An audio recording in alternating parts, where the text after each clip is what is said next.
le conseil d'administration de American University of Leadership, Monsieur le Président international de American University of Leadership, Mesdames et Messieurs les parents d'élèves, chers invités, permettez-moi tout d'abord de vous souhaiter au nom de tous les étudiants la chaleureuse bienvenue dans notre école.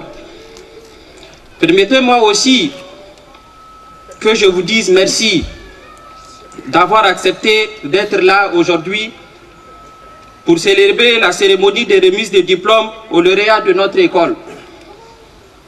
En m'adressant à vous ce soir, dans ce moment qui est, chacun le comprend, exceptionnel dans la vie d'un étudiant, je ressens une immense émotion. Ce soir, ma pensée va à ma mère, à mon père, à toute ma famille, qui m'ont témoigné leur confiance et leur soutien. Je veux leur dire qu'ils m'ont fait le plus grand honneur qui soit à mes yeux en ayant investi dans ma formation dans cette école. Ma pensée va ce soir à tous ceux qui m'ont accompagné tout au long de mon cycle de formation. Ce soir, je voudrais parler d'un être exceptionnel. Il s'agit de Madame Dounia Dixi.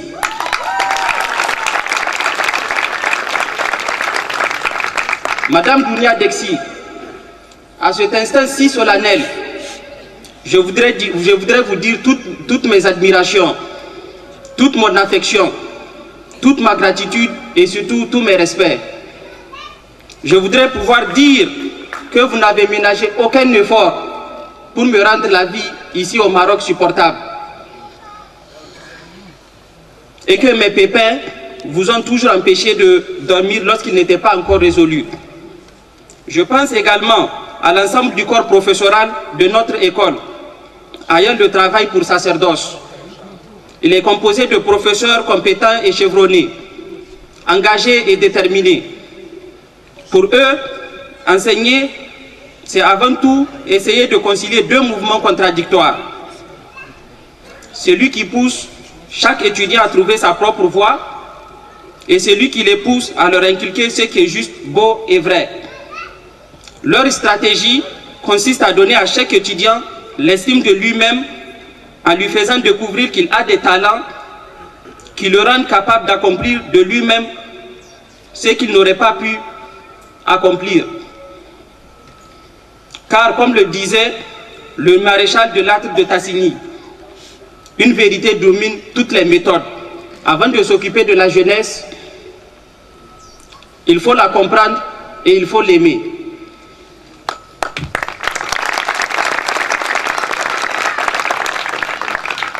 Mesdames et messieurs, parce que nous avons compris et retenu tout ce qui nous a été enseigné dans notre école, nous avons appris à être exigeants vis-à-vis de nous-mêmes. Parce que nous avons compris et retenu tout ce qui nous a été enseigné, nous avons appris à différencier le bien avec le mal, ce qui est autorisé avec ce qui est prohibé. Parce que nous avons compris et retenu tout ce qui nous a été enseigné, nous avons appris à cultiver le mérite en nous-mêmes et l'admiration de ce qui est excellent. Parce que encore, nous avons appris et retenu tout ce qui nous a été enseigné, nous avons compris que nul ne peut vivre sans contrainte et qu'il ne peut avoir de liberté sans règle. Parce que nous avons appris et retenu tout ce qui nous a été enseigné, nous avons compris que tout ne se vaut, que toute civilisation repose sur une hiérarchie de valeurs, que l'étudiant n'est pas l'égal du professeur, que le subordonné n'est pas l'égal du chef. Tout ce savoir, notre école l'a illuminé. Le savoir, c'était le but de nos études. Comme nous le recommandent certains préceptes de l'islam et comme nous l'enseigne Confucius lorsqu'il dit « La plus grande des vertus est la recherche du savoir ». Mes chers amis, à chacun de vous, je vous souhaite une excellente carrière et une excellente vacance. Je vous remercie.